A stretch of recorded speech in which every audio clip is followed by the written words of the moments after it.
भारतीय पुलिस सेवा से कुछ महीने पहले इस्तीफा देने वाले पूर्व आईपीएस शिवदीप वामन राव लांडे ने अपनी नई पार्टी हिंद सेना बना ली है। इसकी उन्होंने औपचारिक घोषणा भी कर दी। उन्होंने यह भी कहा कि उनकी पार्टी बिहार विधानसभा की सभी 243 सीटों पर अपने उम्मीदवार उतारेगी। वे खुद भी चुनाव लड़ेंगे। महाराष्ट्र मूल के लांडे ने लोगों से मिले मान सम्मान को देखते हुए बिहार को ही अपनी राजनीतिक जमीन बनाने का फैसला किया है।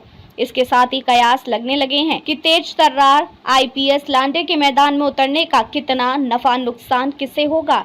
लांडे की चुनावी मैदान में उपस्थिति यकीनन नया वोट आधार तैयार करेगी। ऐसे में ये किस पार्टी या गठबंधन के वोटर होंगे जो उनके साथ जाएंगे।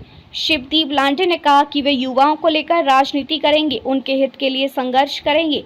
प्रसंगवश यह जिक्र आवश्यक है कि इस बार चुनावी जंग में हर दल युवाओं के सहारे ही अपना सियासी हित साधना चाहता है। जन स्वराज के संस्थापक प्रशांत किशोर युवाओं के मुद्दे पर मुखर रहे हैं। बीपीएससी की 70वीं परीक्षा में गड़बड़ी का आरोप जब अभिनेत्रियों ने लगाया तो प्रशांत किशोर ने उनका साथ दिया।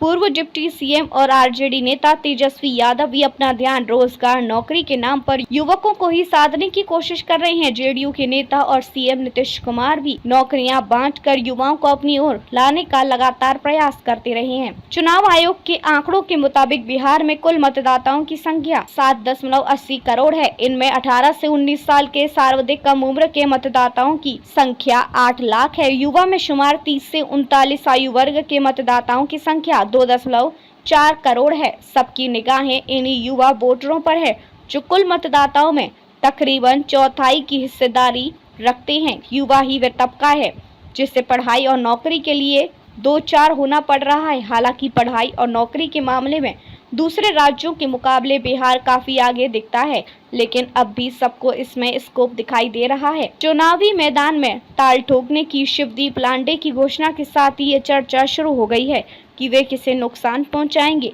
आरजेडी का युवाओं पर पहले से ही भरोसा बना हुआ है। प्रशांत किशोर की पार्टी जन स्वराज भी युवाओं पर ही अधिक भरोसा कर रही है। शिवदीप लांडे को भी युवा वोटरों से ही उम्मीद है, यानी 1/4 वोटों के लिए फिल वक्त 3 खिलाड़ी मैदान में होंगे। जाहिर है कि जब 1/4 वोटर तीनों राजनीतिक दलों में बट जाएंगे तो इसका सर्वाधिक लाभ एनडीए की पार्टियों को होगा। इसलिए वे इन दलों की तरह उम्र और लिंग के आधार पर राजनीति नहीं करती, यानी वोटों का बंटवारा एनडीए के लिए फायदेमंद साबित हो सकता है। शायद इसलिए सियासी गलियारे में ऐसी अफवाह भी है कि शिवदीप लांडे ने एनडीए के इशारे पर ही मैदान में उतरने का फैसला किया है। प्रशांत किशोर के बारे में इसी तरह की चर्चा होती रही है।